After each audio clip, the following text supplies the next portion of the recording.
Saudações líricas, poéticas e enfáticas a você que nos acompanha e que interage conosco pelos vastos confins da web. Eu sou Hélio Baragatti, este é o Sala de Poesia em sua edição de número 108. Começando desta vez de uma maneira um pouco diferente, de um modo um pouco diferente, com um assovio, mas esse assovio tem a sua razão de ser, como nós mostraremos logo adiante a todos vocês que estão assistindo a esse vídeo. E por falar em assistir, se você que está assistindo a esse vídeo ainda não se inscreveu no nosso canal, por favor se inscreva, ative o sininho das notificações, deixe o seu joinha, o seu like, o seu comentário, curta, compartilhe, divulgue, multiplique o nosso conteúdo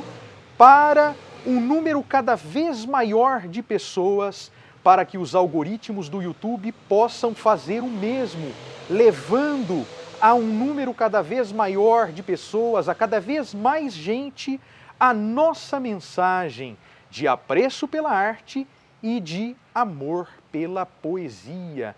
Este assovio, para os que conhecem, para os que não conhecem, para os que sabem, para os que não sabem, pertence ao movimento final, ao coro final, mais precisamente o quarto movimento da Nona Sinfonia de Beethoven.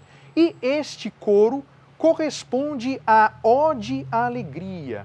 Ode à Alegria que antes de se notabilizar musicalmente como parte da Nona Sinfonia de Beethoven, era um poema, foi um poema escrito em 1785 e publicado em 1786 pelo médico, poeta, dramaturgo e, se não me falha a memória, filósofo Friedrich Schiller.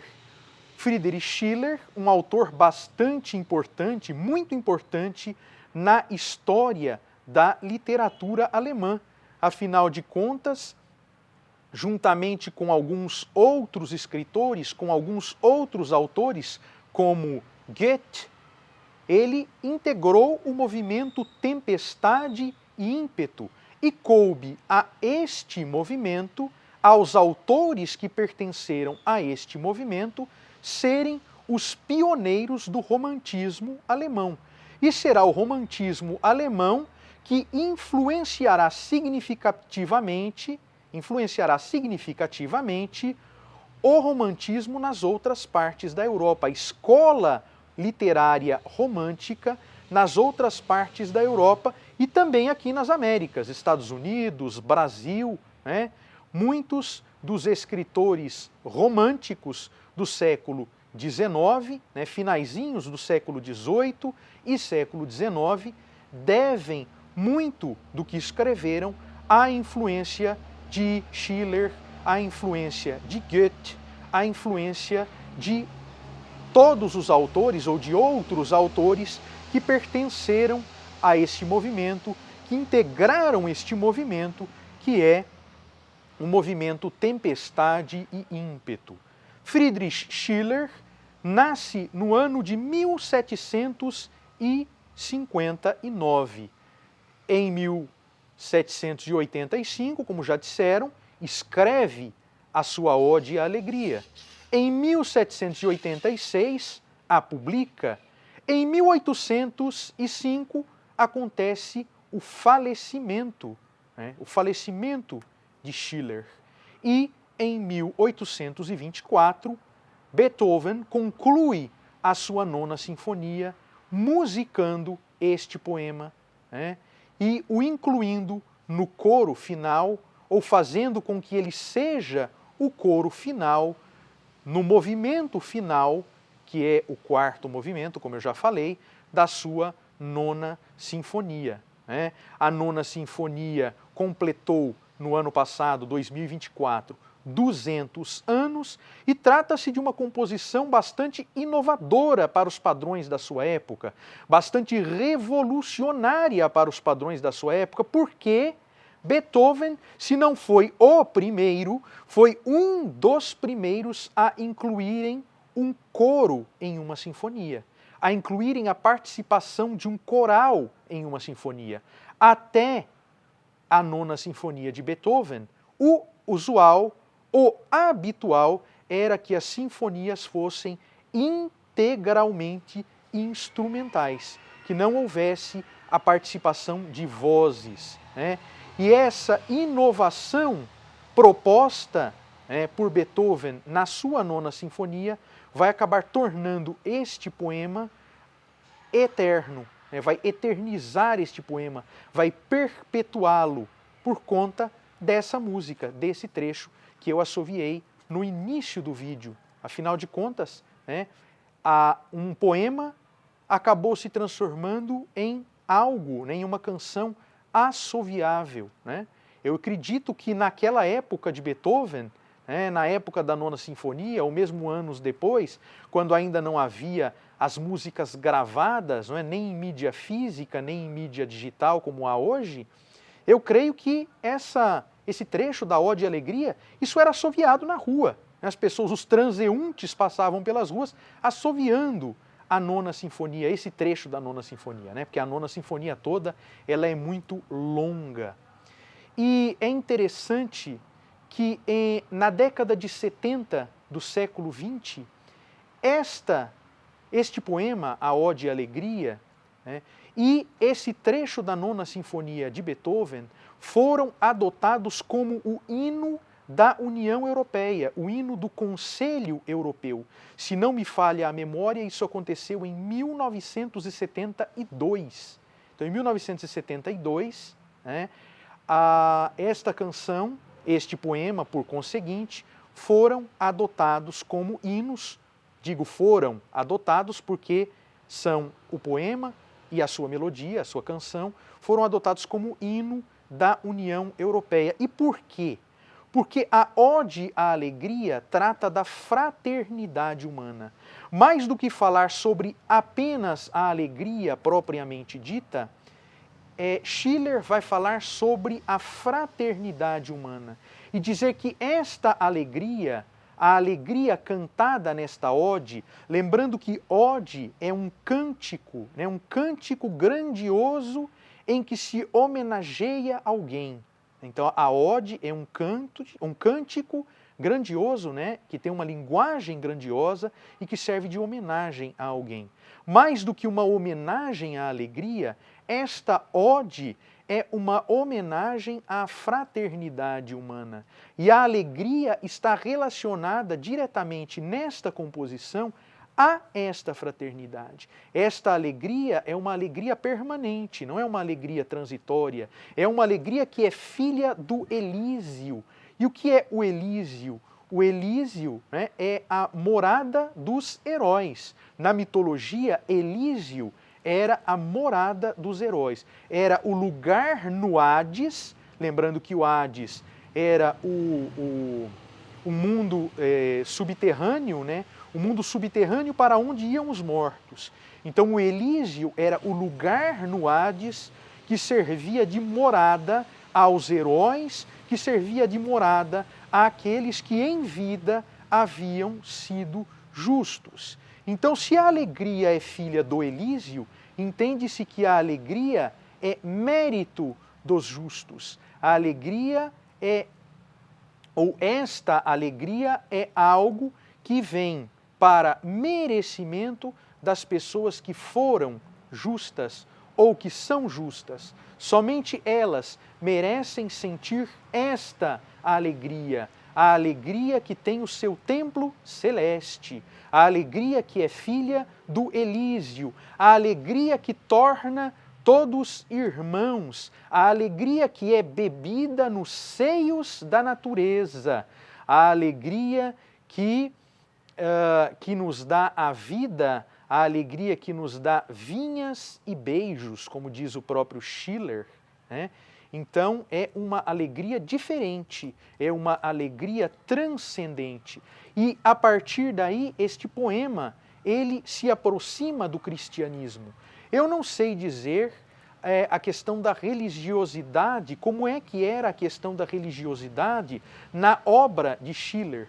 Mas a partir do momento em que nós estamos falando de todos os homens como irmãos, né, de toda a humanidade como uma grande fraternidade, que era uma ideia defendida por Schiller e pelos da sua geração, e era uma ideia compartilhada por Beethoven e pelos da sua geração, é uma ideia que vai ao encontro do cristianismo, né? Jesus afirma que todos nós somos irmãos, né? Filhos do mesmo Deus, obras do mesmo Criador. Então, este poema dialoga com o cristianismo, menciona Deus, ao mesmo tempo em que ele dialoga com a mitologia greco-romana, ao citar o Elísio, ele também dialoga com o cristianismo, com a religiosidade judaico-cristã. Menciona Deus e menciona a fraternidade humana, né, que é uma ideia, uma compreensão que nos é trazida pelo Cristo, que nos é trazida por Jesus.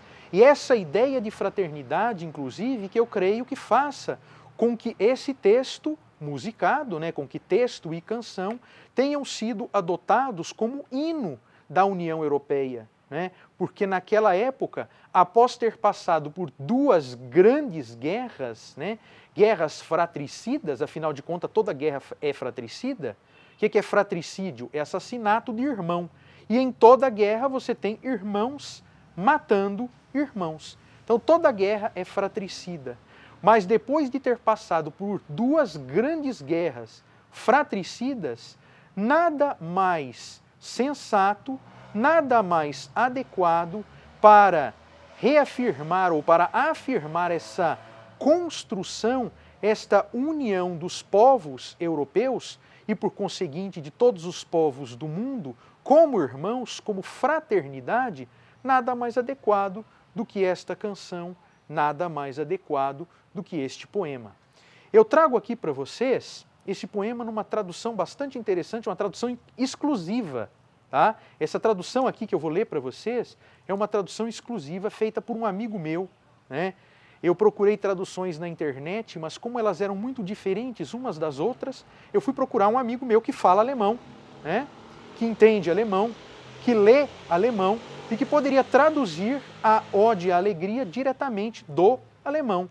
E eu encontrei esse amigo, o Flávio Ricardo de Moraes Borges. Aliás, um abraço para você, Flávio, meu mestre, meu professor de inglês, meu professor de francês, né, e que também sabe alemão. Então, ele fez essa tradução que é exclusiva e da qual eu farei a leitura para que vocês conheçam essa obra tão importante. Vamos à leitura.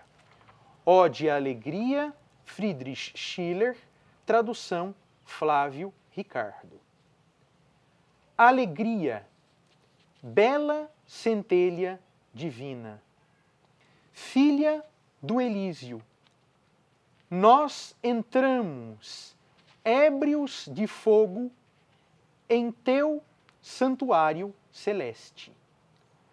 Tua mágica une novamente o que o costume rigoroso dividiu. Todas as pessoas se tornam irmãs onde tua asa delicada voa.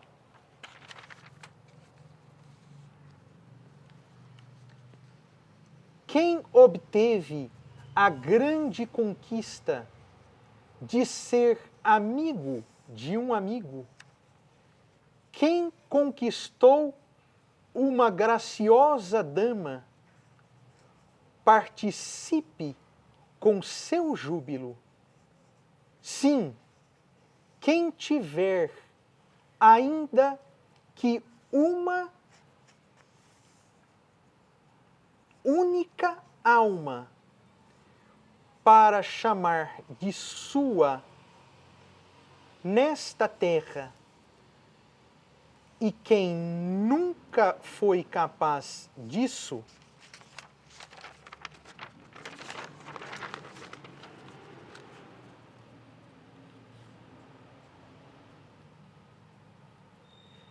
que saia aos prantos para longe. Todos os seres bebem alegria nos seios da natureza. Todos os bons, todos os maus seguem a trilha cor-de-rosa dela. Beijos ela nos deu e vinhas, e um amigo cuja prova foi a morte. Ao verme foi dada a volúpia, e o querubim se põe diante de Deus. Alegre como seus sóis voam pelo majestoso plano dos céus. Sigam, irmãos, seu caminho. Alegremente como um herói para a vitória. Sejam abraçados, ó milhões, neste beijo para o mundo inteiro. Irmãos, acima da abóbada estrelada, um Pai amoroso deve habitar.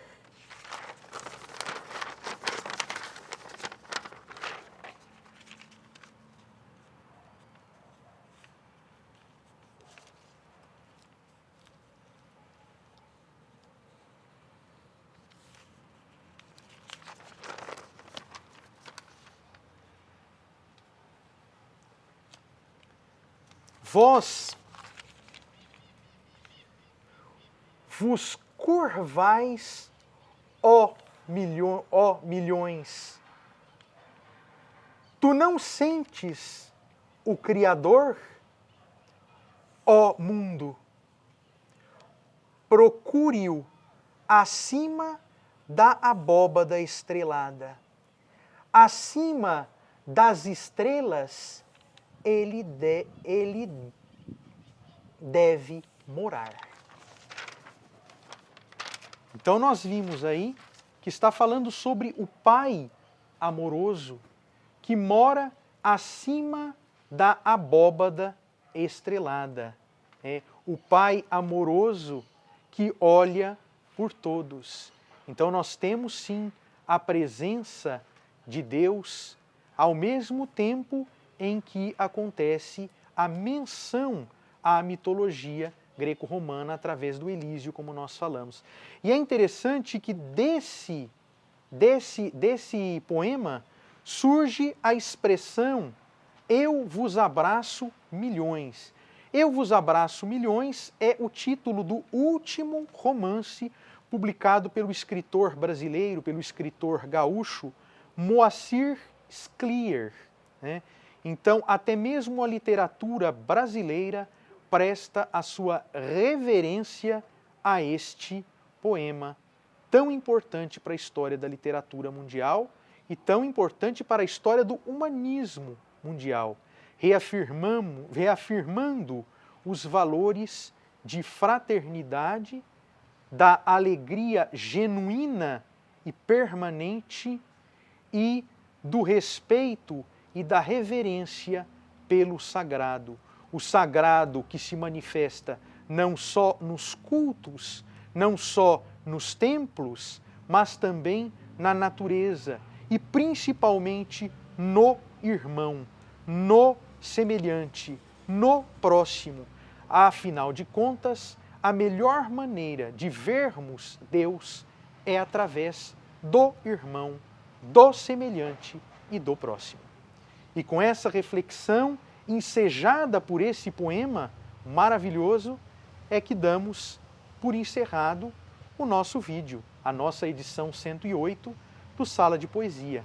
Agradecendo a todos vocês que nos assistem, que nos acompanham, que estiveram, que estão e que estarão conosco. E prometendo que nós voltaremos em breve com mais uma edição do Sala de Poesia.